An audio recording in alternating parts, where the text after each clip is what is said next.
Hello, everyone. Thank you again for joining us for another episode of FORCA BARCA podcast.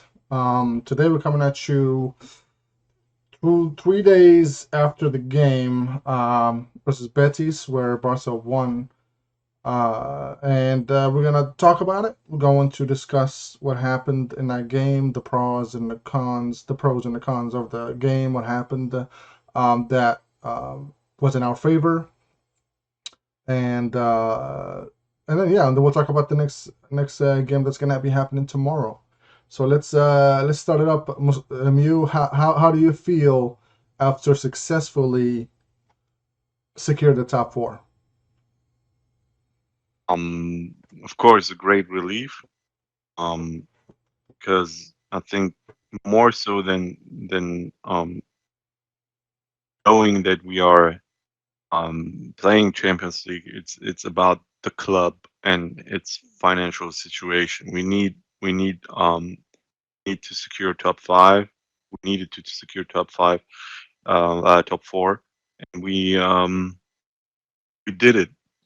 Thank God we've won that game. Was a difficult game. It's never easy to play against Betis. We saw that when we played at home and lost 1-0 Yeah. this season. So overall, pretty happy. I hope the same goes for you. I wasn't satisfied by the lineup, the substitutions, but we will talk about it later. About you. Yeah. I mean, it was a really tough game. Coming into it, we figured it's gonna be really tough to try to score when we have been having problems scoring for the last few games. So it was a very challenging game. But I think that the substitutes, though they're questionable, I think they did the job. I don't think anybody was like, "Huh, this is the right substitution for the game." But eventually, you saw the players and we dominated more, we took control more of the game, and eventually, with the blessing of of Sheikh Alba, we were able to score a wonderful goal. That was a banger, man. That was a really really Yeah, good beautiful goal. goal. Beautiful Um, goal. but let's set it up. What was the lineup? Let's start with the lineup. That way we can paint a picture with it. We Defensively, I think there were no surprises because Dest wasn't available. We started with Jordi Alba, Eric Garcia, Araujo, and Dani Alves And Neto on and the right goal hand. instead of Ter Stegen, which was And that that, was yeah. So one surprise basically.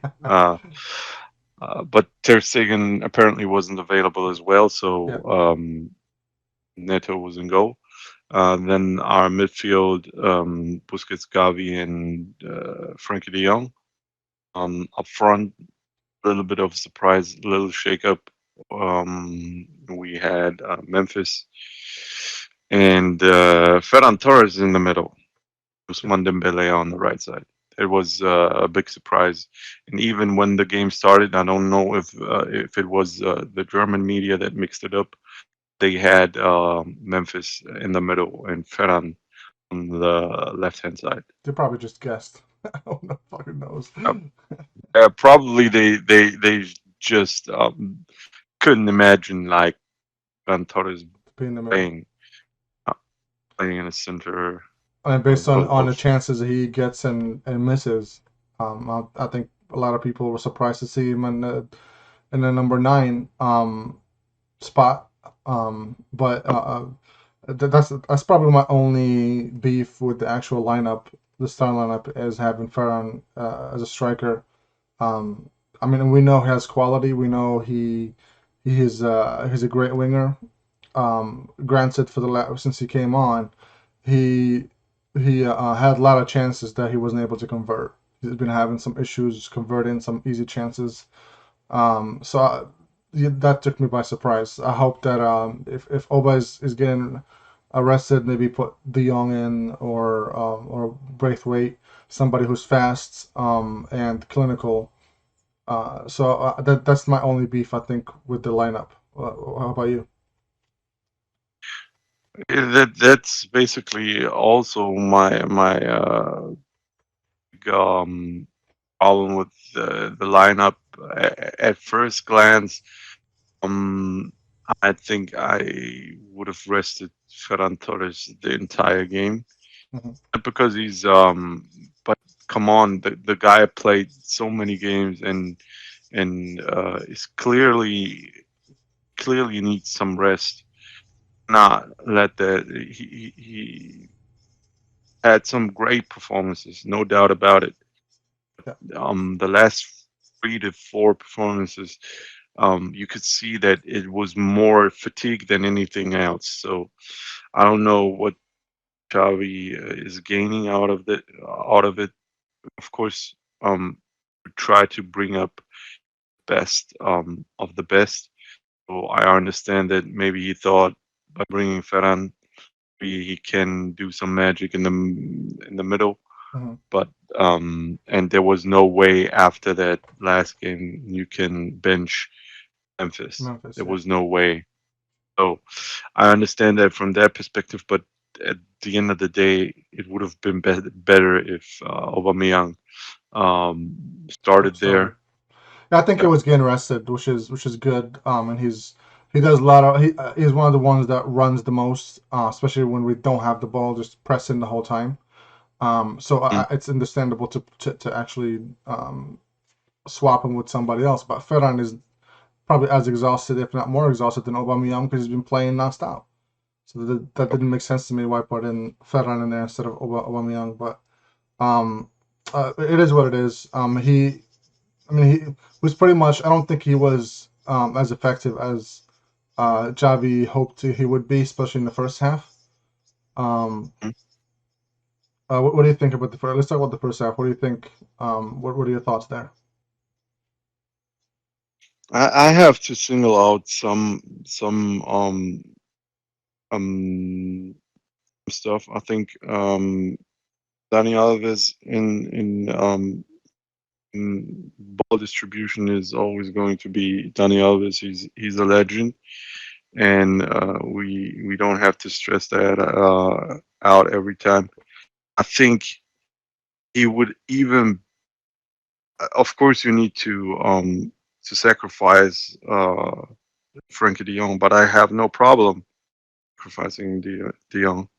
That position is destined to be for Dani Alves. I think we would benefit from Dani Alves way more if he plays a position up. Because when it comes to that right side, he just doesn't have the speed anymore, and his physicality is lacking also. So you just put more pressure on Araujo, and it's not like it's needed. You can play Araujo on that side, of course. Then we have in as our CBs Eric Garcia and Longley, both of which are not that reliable. But it is what it is. You could have played Araujo on that side and then Dani Alves on the, because Dani Alves's crosses are 10 times better than those of Frankie De Jong, and especially the first half. I think Frankie De Jong was absolutely abysmal. If you Yeah, just watch the he first misplaced some 15 balls. minutes, he had like two misplaced passes and not in a very dangerous area, and he wasn't backtracking. Absolutely not. He was. I don't know what because he has a lot of talent and he can even decide games. He's very dangerous when it comes to and he can have some speed that is unmatched for any midfielder. I don't know what it is. Maybe he's not satisfied I with mean, the to be role to he's be fair, playing. the second half he played really well. He was able to Yeah, put I'm not. put We're the. just talking about the first Oh half. yeah, In yeah, yeah. in the Okay, yeah, first yeah. half, Right, he right. was absolutely No, he was not abysmal. good the first half. I think a lot of our players weren't good the first half, and including Alves. Even though you said the distribution is good, when he passes the ball, he actually misplaced a couple of balls in our area and almost cost us. So Mm, he's like you said, his physicality is not. like if he loses the ball, he has a hard time catching up to the guy, to whoever's sprinting. He does not, and without Araujo there, we would have been murdered on Saturday when we played. We would have lost. And you can see that in some of the saves that Araujo had to run and sprint back to actually save it. Um, but you're right. I think if and I think that happened in the first few games with Alves. I think when we have the ball, he'd come to the middle field and play as a midfielder basically. So I think maybe that's the plan, but it depends on what the other people are doing, other team we're playing against are doing. If they're pressuring more Alves, then he's gonna have a hard time moving forward and leaving space behind for Araujo to cover all by himself. So I think that's the problem. Like we were doing that at one point, and then they figured us out. So you have to change the strategy and how you play Elvis in there. But I don't think it worked really well, especially in the first half against Betis. Agree.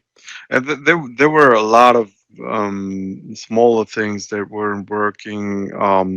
Especially like we did in the first half. There, the pressing Yeah, wasn't working. A lot of things weren't going our way. We created chances. It was positive to see that at least we created some chances. Nothing that was severely dangerous. We created some chances, and I always get that feeling that okay, it's the first half. Now let's do it better, and especially with some substitutions, you can right some wrongs. But these days, I don't see it with uh, with with Xavi. He needs to be um more of a risk taker. If he wants to make a name, he needs to be more of a risk taker.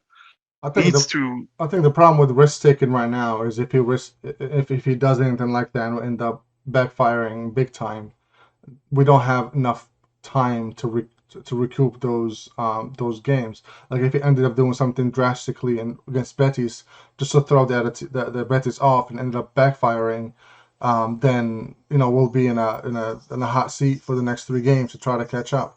So I get what you're saying, but I think for the moment, I think taking a lot of risks is not a really good idea because we don't have time to actually do that. We have 3 games left now, so I think it's not really the time to risk take as much. I mean, there's always things you have to do when things are not working, right? But like doing a drastic change, you'll risk the unbalancing the team, which might open up doors for other teams to actually take advantage of it.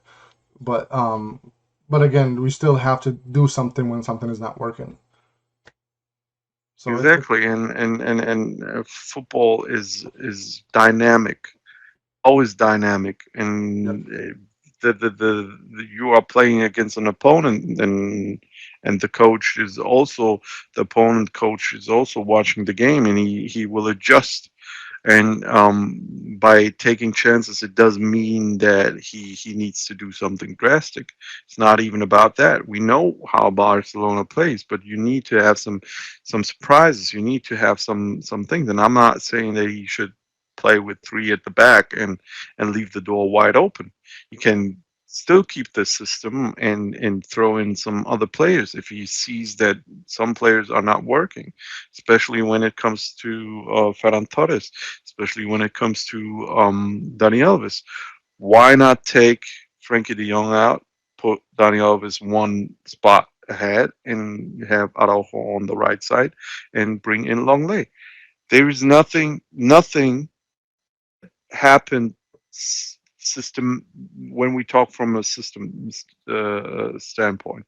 It's just switching up some players, bring just one new player, and having some new surprises for the opponent. And you saw when we now go basically to the end that cross by Dani Alves was calculated. He yeah. knew exactly where he wants to play, and of course Jordi Alba hits the ball just perfectly, and the run, of course, that he made. And it is those small things, and I think we would have benefited even more from Aubameyang being in and Ferran Torres being out, and having Dani Alves moving a spot up. So I it think was. the problem why uh, Frankie De Jong he got him out, right? He that's when Ricky Puig got in. No, Gavi came out for Puig. I think why I don't think it would have worked with Frankie De Jong for Alves because they played Frankie De Jong plays a different role than what Gavi does. And his most of the time he's really good at it. Sometimes he loses the ball, obviously, but most of the time he's really good at it as taking the ball and just sprinting through, passing everybody. That's right there in the midfield, and that's especially in the second half he was doing that very well. In the first half he had a hard time with it, but I don't think Alves will have the same role there. And the problem with Elvis is his ball control is not as good as it used to be, and that's when a lot of, like, especially in the first half of that game, he lost a lot of the balls because he get crowded and doesn't know what the fuck to like. He gets a little flustered and end up losing the ball. So I think putting him in midfield in our system, it might be a little difficult for them to be permanently staying there in the midfield. But I mean, Well, it won't hurt to try. Maybe try it in a friendly just to test it. But against Betis, I would have that'd have been a really, really brave thing to do. I'm not too sure. I think it would have worked way more than what we had there, because if you think about it, we had with even when Adama came in, we had with Usman Dembele and Adama, two players that could easily pass any Betis player with ease, no problem there. They are sprinting past them like they're nothing. Right. Their quickness that is absolutely unmatched. Both of them were Yeah. just sprinting past the players, and having someone that isn't physically as strong, but isn't even that fast anymore, who could easily get outrun on our side, but has some fantastic crosses. Better than Osman, better than Adama, 10 times better than what Frankie de Jong delivered there. You are destined to create chances. Yeah. You're absolutely destined to create chances. And then having a backup like Araujo, that is in that game, I think it would have worked even better, and we would have played a better. If that was our starting lineup, Mm. I think we would have decided that in the first half. To be honest, I mean, we won't know of obviously for course, this this game, but taking out Ferran and putting in Aubameyang, yeah, those yeah, crosses would. I mean, the synergy um, um, but Memphis and Dani Alves and Aubameyang and Dani they're Alves way and Usman more. Yeah, are more. There's more combined. synergy Yeah. between them. Yeah, and it was weird because in the first half there were like Usman crossed some balls, Alves did the same, and Memphis did like there were some balls that were going into the actual box, but Ferran was just either standing there or just walks to it or slowly jogs, and it just the chance will go away. It was really strange at some points where Ferran did not know where to stand as a striker. He did not know where to position himself for some of the crosses that were coming in. Which that's where you know that he's not really a true number nine, right? Like it doesn't have uh, the same instinct that Aubameyang has, or any really good strikers have. So maybe that's something that Xavi is just try to experiment with, because I know that Lucho and the Spain the Spanish national team, sometimes they play him as as a false nine, as a striker. So maybe that's one way of Javi tested him there too, just to see if it'll work. Obviously, it's not working for especially for whenever he played there. It didn't work. Same thing when Memphis plays as a striker, it just does not work.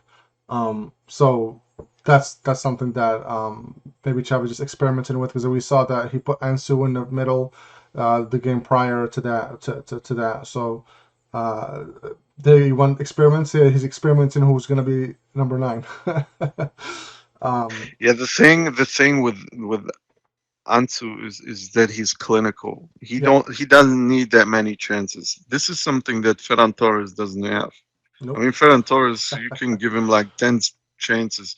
I mean like clear cut chances, and he will maybe, if we are lucky, convert two. Yeah, So that's the difference. And you can give like Ansu two chances, and he will score one. This is this is the difference between them, and to see him just coming on the pitch and having that moment where he controls the ball so beautifully, and then of course with a bit of luck, just the ball spanks goes it, in. spanks it to the side. Well, let's get into to the second half. So The second half was much better, and I yeah, think even some guys that like Usman Dembele, and he wasn't bad in the first, but he wasn't necessarily good. And I think he got a lot better throughout yeah, the game. hmm Um, I was kind of surprised even to see him go out, but uh, like I said, I think we need both. Or whoever comes in. If Usman decides to leave, we need to keep Adama Traore yeah, for and whoever bring comes in as a Rafinha. backup because Mm, because way too good. He's way too good. Adama yeah, Traore is way too good. We need that speed. We need that option. We need it. no, I 100% agree. I think he's a really good squad player. He doesn't have to start every game. I don't think he's gonna complain if he doesn't start every game. And it's somebody that every time he walks on the pitch, he gives 100%.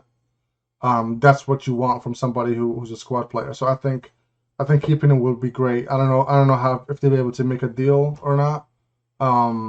But I hope they do We need because to. because I would rather have him than Trincao back. Just two different players, different profiles.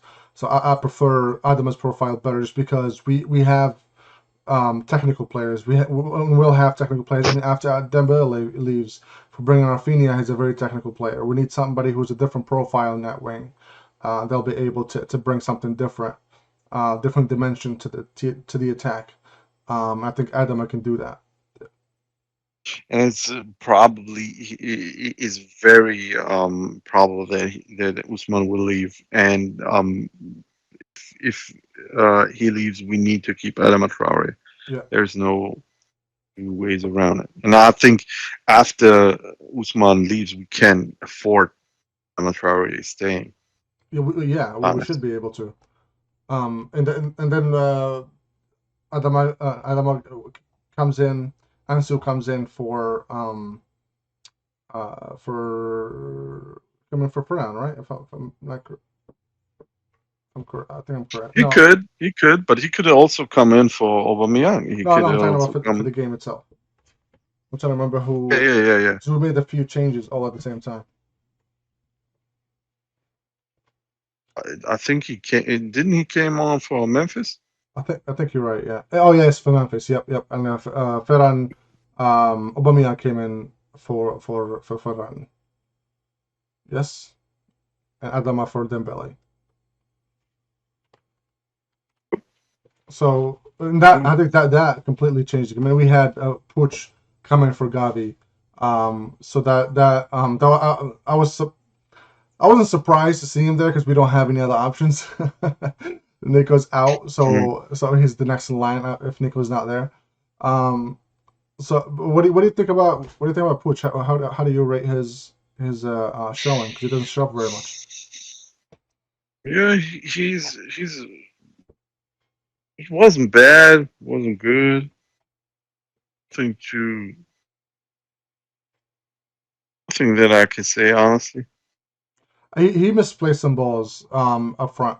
He misplaced some he fucked up some chances. But he was I think he was a faster pace than Gavi is. He's not as obviously he's not as fierce as Gavi and as um uh that type of player. He's not Gavi's type of player. So he's more of pass the ball. Let's move the ball forward through passing and through quick passes, which is something Mm. that he's really excels at. That was really refreshing to see.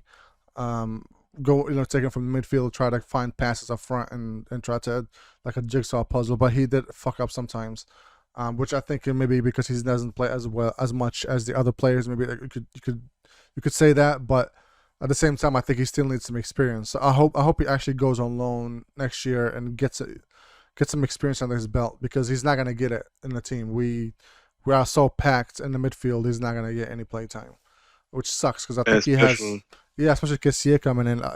He has so much talent. I think he should just fucking listen to the coaches and to the people in the club and just fucking go on loan, man. Just go get some experience and come back. Um, like our other midfielders have done before. and he can grow. I think because if we talk about even though Ricky Puig is older than he looks young, but he's older than Gavi and Pedri.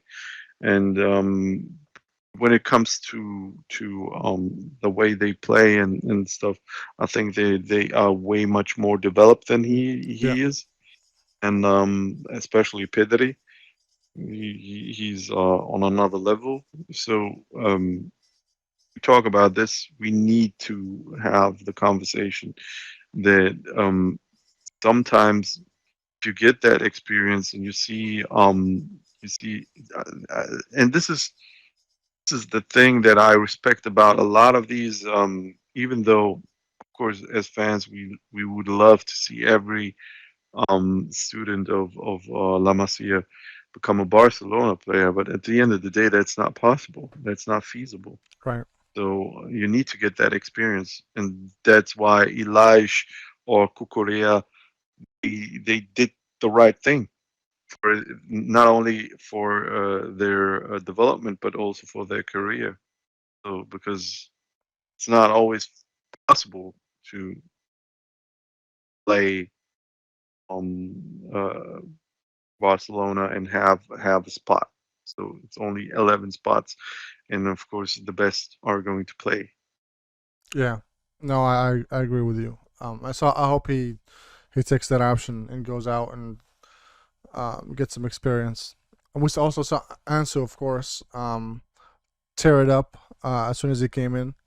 Um, Uh, he fucking man, that dude. I really hope he stays healthy, man. He's something else. He's very very special, and yeah, his conversion rate is it's out of this insane, world. man. It's every time he has the ball in front of the goal, it gives you that messy vibe. Like it's you know what I mean. Like it's 70% a goal.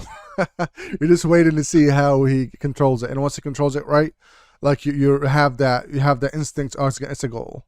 You say it in your head, it's a goal. I think that the magic that um happens is that he doesn't even need much minutes. Right. He's just coming on and starting where he has left. It's absolutely amazing. Absolutely. The mentality. Um. Yep. And if he stays healthy, we are in for a treat. I'm saying this. We are in for a treat. We are not ready for it.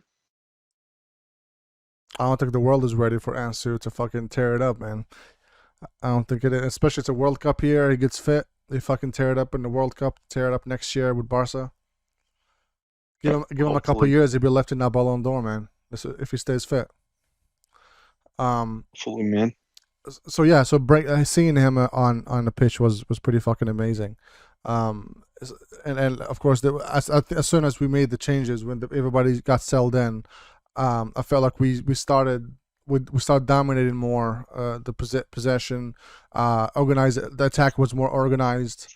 Of course, we score, and then fucking afterwards, just a few minutes after that, we get fucking scored on again and tied up. But um, again, the mentality, you can see how it changed from the beginning of the season, where A game like this would just defeat us in the beginning of the season. We see no urgency.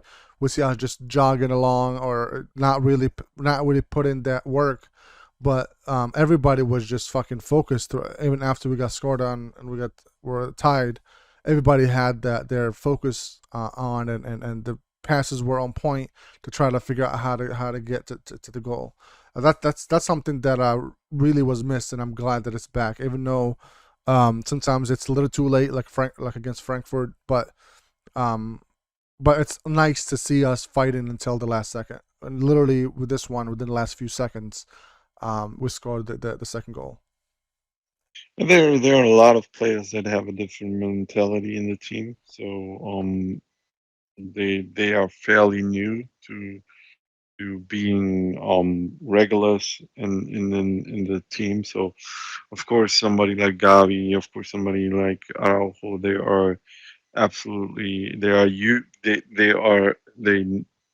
felt feeds, but they are not as traumatized as some of these older players. And Um, Alves helps I too. think So Alves fucking, yeah. helps too, but I gotta say that after the goal, Betis had another really good chance, of course, and another set piece. That man, that defense, and especially Rick Garcia I think the and goal was Busquets' man, the Bartra. yeah, Busquets, but Eric Yeah, Garcia was also not man covering. He was absolutely all over the place. The only one that does his homework is Araujo. I have to stress that out. And this guy, heaven sent, and I'm so glad that he renewed his contract. Uh, uh, it's he's our future he's captain. yeah, absolutely, absolutely the future captain. Absolutely, there's no doubt about it. He's a leader now, and that chance in the first half, oh, God damn, I wish that went in, man. what a header, what a header. Yeah, And I'm telling you, if Claudio Bravo was in, that shit is going in. yeah, That shit is going in. And like the first goal was, of course, on once again on Busquets and Eric Garcia, and of course on Dani Alves. yeah. That The foul foul. came from him, Yeah, and then he had like that 5 to 10 minute time frame where they had their chances in the ball. After that, we recovered, yeah, and of course the substitutions that happened, we gained some more traction, and of course Ansu Fati, who scored, was always a threat, and they knew it that he yeah. was a threat. So you kept them at guard, and then when Jordi Alba has his 2 good games, he's doing that run, and it's not like this is the first time he scored a similar goal. Yeah, I'm Atletico not too just sure. Yeah, yeah, someone's doing it. absolutely a stunner of a goal, and he can be world class sometimes, but for me personally, for my personal taste, we need somebody on that side, and I think we just need a really good left back to challenge him. I think that's the problem. He doesn't have anybody to challenge him. He doesn't have that. Like for instance, like in the midfield, we have Pedri, Gavi, and De Jong. If De Jong is having a rough of a time, we can bring in Gavi and Pedri and play, or Nico and play. But in the left back, we literally don't have anybody beside him that's natively a left back player. We have what's his name from Barca B, but he's not. He's with Barca B. They only bring him once in a while, but he's barely played anyway. But but that's the problem. I think if we had somebody who's really good left back, he'll have that competition, and he'll have that. He has to play in order to actually to perform in order to play. And and you see that him playing every game, whether he's playing like shit or playing good, that's not really good for us, for the actual team, because whether he plays good or not, he's still gonna be played. I don't know what does that to your fucking mental focus, but it's not good for us, and it's not good for him either. So I think if when we get somebody who's really world class in that left back position, I think having them both is gonna be fucking game changing for us next season. Hopefully. And Hopefully. I don't know why they are looking that far. I saw that game where I'm not too sure which game it was. Let me see. It was Premier League, Was it Brighton? maybe. Cucurella, our La Yep. Masia player? Where he He scored a goal against scored. United in the weekend. Yep. Yeah, yeah. He played an amazing game there. Yeah. And even when he was loaned in Spain, within Spain, I'm not too sure where he played. He played in Like Getafe for a Safi. while. So Yeah. he was really good. Why not bring him back? Yeah. Well, but now we don't have the buyback clause, so we'll have to pay whatever Brighton says, and Brighton's gonna fucking aim for that 60, 70, 80 million to pay for him. No way. Yeah, No way. Premier League clubs, man, they don't care. They don't give a fuck. They don't need the money. They're not gonna be like, oh, just 30 million is fine. They're gonna fucking shoot, especially because you know we need them. That's how all they play against the big clubs, man. Like, you think Grealish is worth fucking $100 million? Of course not. You see what I mean? Because they don't need the money. If you want to buy one of our best players, then you're gonna have to fucking pay up. So that's fucking Bartomeu fucking us over with him too. Instead of keeping him or loaning him, having that buyback clause so we can bring him back. Nope. And we know he had the quality when he was with us. He just was not ready yet.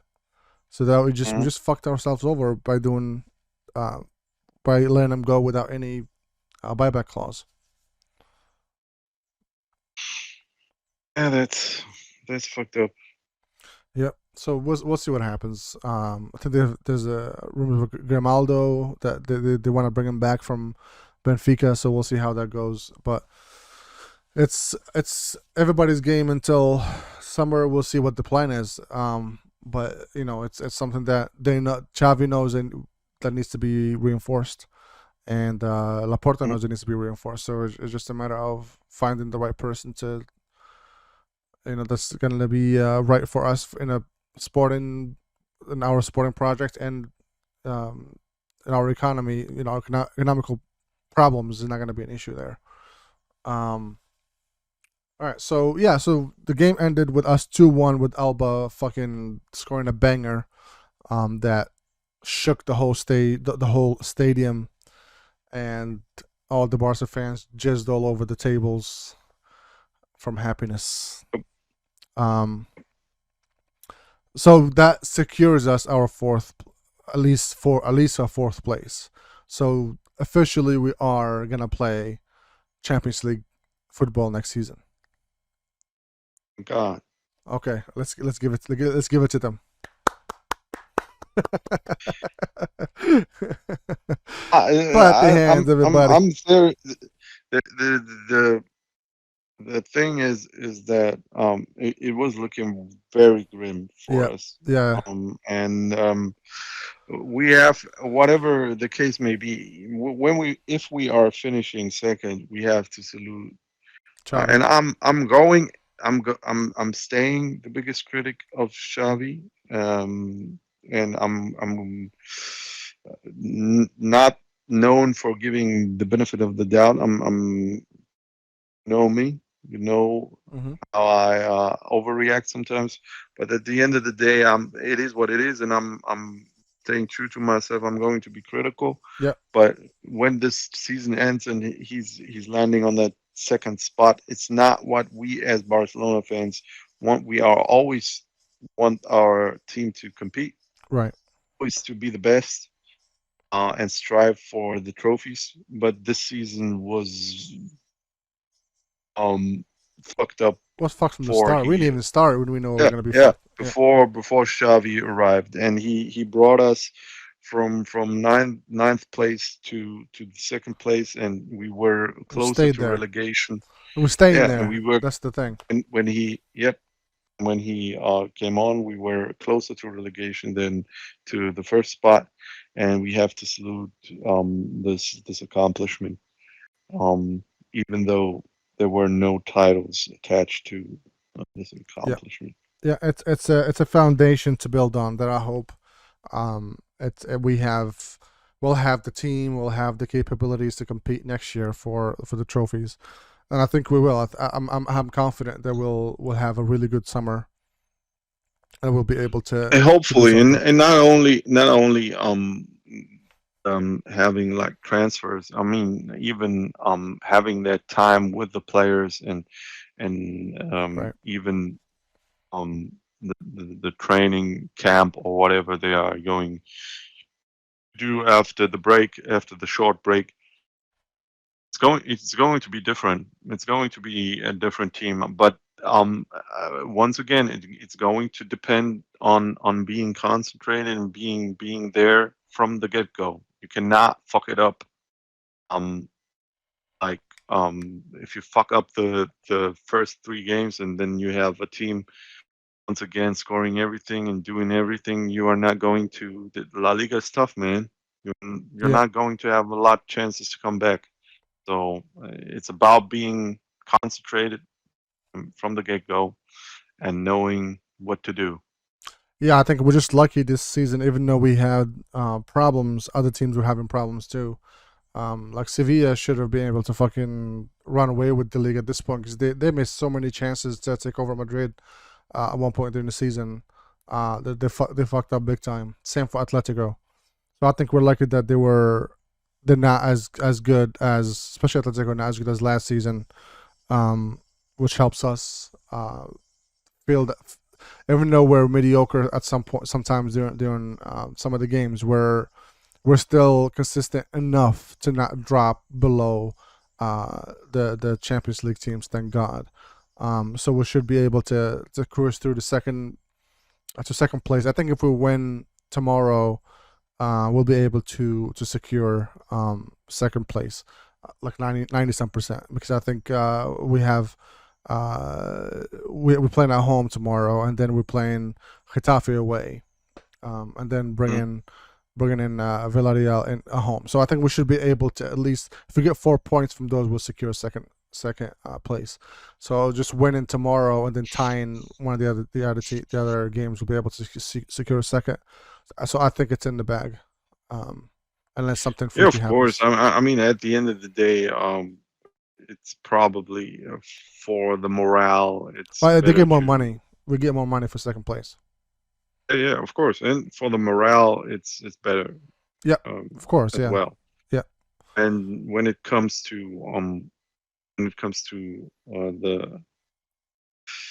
mm, the thing about the league, I think especially this year, all the clubs um, didn't perform too well. That's my honest opinion. It's no knock on the champion. Real Madrid was the best team out of the bunch hmm because they were consistent and had those and a lot of times they had the results. yeah, Um, None of the teams were really that good. Like, no, yeah, yeah. No, I not. agree. Even Madrid didn't play amazing football, and if you're a Madrid fan and you're saying we played amazing football throughout the whole year, you are lying to yourself. A lot of the games, lot of the games, and I watched pretty much all of their game this season. They barely won, or they won. Benzema basically carried them to it. Same thing as when Messi was around. So saying that we dominated the season is really stretching it. I think from a playing perspective, results wise, absolutely. There were a lot of times where I thought they were not gonna win, or they're gonna stay tied, or they're gonna lose, and they ended up turning it around the last 5 minutes. of the game, and you see that throughout their whole season. Basically, is like that. They had that winner mentality. That's Yes, something that we can yes. agree. Yes, They that's. It's not that they get them to say they didn't play. Well, if you are objective about if you're a Madrid fan and you're watching, and any fan of any sport, you're watching your team, you have to be objective about what you're looking at. And if you're playing like shit, you have to call it out. We're playing like shit. Yes, we're winning, but we're still playing like shit. That's something that needs to be addressed. But like you said, you can't take that away. The winning mentality is fucking on point. Every time they play, they don't consider themselves a loser at all, even if they're losing. They fucking fight for it until the end. And a lot of the time it works out in their favor, which we saw in the Champions League and a lot of the games that they had this year in La Liga. So that's kudos to them. The players, I don't know if it's a coach thing, that motivation, or is it the players themselves with their experience, like Benzema and Modric and Cruz, but they have that mentality. The last few minutes, they don't give up, and they up the energy. They press more. They try to get to score more in the last few minutes, even though the game itself, like throughout the game, they don't play really well. So that's really, really. I hope that we get that mentality and actually become like that. Not playing wise, but just the mentality that you always win. I mean, it doesn't matter how you play throughout the game. That's true. So our next game is tomorrow against Celta Vigo, right? At home. So what do you think the lineup is going to be? I think at the back it's going to be the same if Ter Stegen is He's included. available. He's included, so he's gonna be playing. I think he's going to play. Yeah. So, by the way, I need to say kudos to Neto. He had a good a game. solid game. Yeah. The distribution, I think it was a little bit better than Stegen, to be honest. The distribution for that specific game. I know in the past he had really dodgy distribution when he played. Yep. He's got better. I'm telling you, if he's leaving, he's going to be a main or whatever team he's going. I hope so. He deserves it. By the way, if he stays, even though because let's be honest, we are not going to get another keeper, another goalkeeper in the summer. If he stays, we're not. Especially if Neto stays, I hope he plays more. I hope Xavi at least give him the Copa del Rey. Yeah, I hope so too. Because we need to have somebody kicking Stegen's ass. Yep. He cannot think he's touchable. Whatever. I think at the back we are going to play with the same four guys: Jordi Alba, Eric Garcia, Araujo, and Dani Alves. Same lineup, pretty much. Midfield. Maybe he's going to shake a little bit up.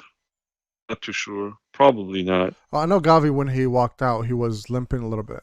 So that could be where he rests up Gavi and puts Puchin to start. Okay. And up front, I hope to God and I pray to the stars that he will fucking give Ferran Torres a break. I really hope so. I just want to see like Aubameyang, Ousmane Dembele in Memphis. I do too, man. And then halfway through, take Memphis and put Ansu in there. Fucking. Yep. Yeah. So let's manifest it. So we'll say Memphis, Aubameyang, and Dembele up front. Hopefully, but to be honest, if he is going to start, he should start with Memphis, Aubameyang, and Ousmane, and after that, if it's not working for whatever reason, which I cannot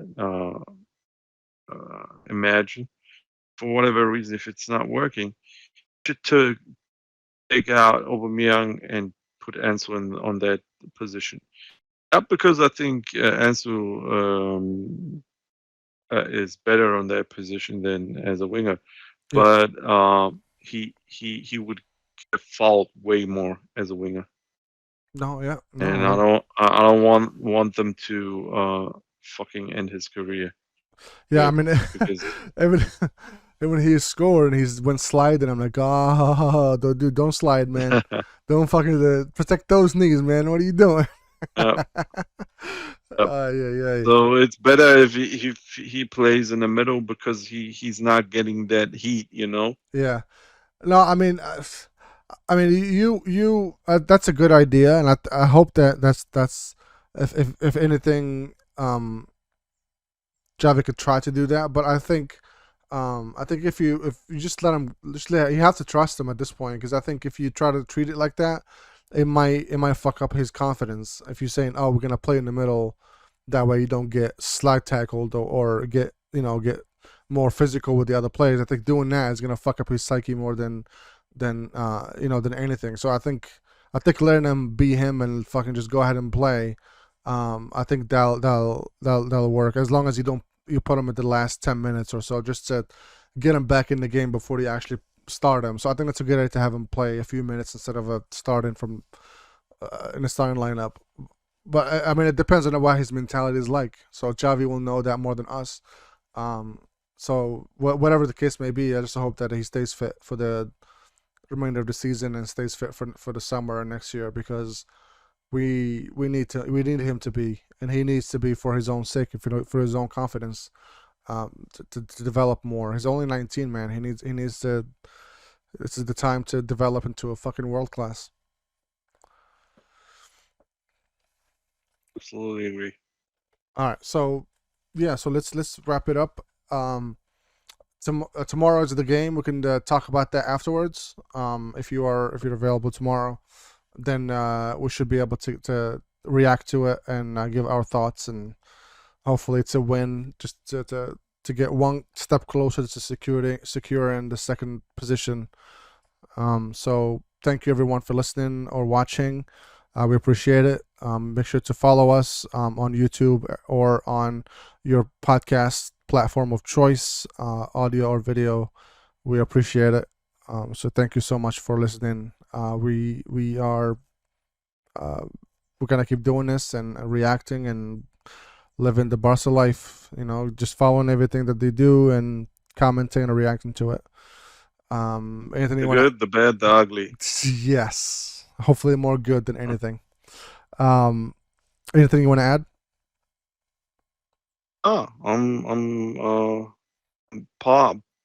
I'm cautiously positive for next season, even though we still have those 3 games, and I hope we can win all of them.